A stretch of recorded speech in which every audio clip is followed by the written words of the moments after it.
I-flash natin yung dito sa center niya, sa kabilang center. So, itaas natin tong gitna.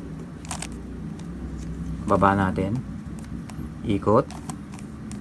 Balik natin to. Ayan, flash na siya. At saka match na yung color niya. Blue, blue, orange, orange. Balik na natin to. Okay?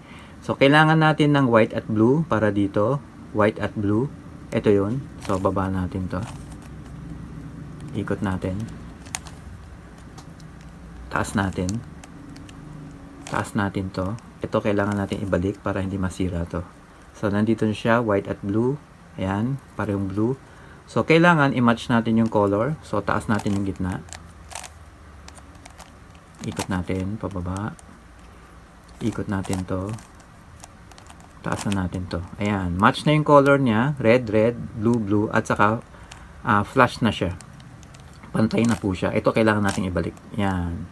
So, check natin.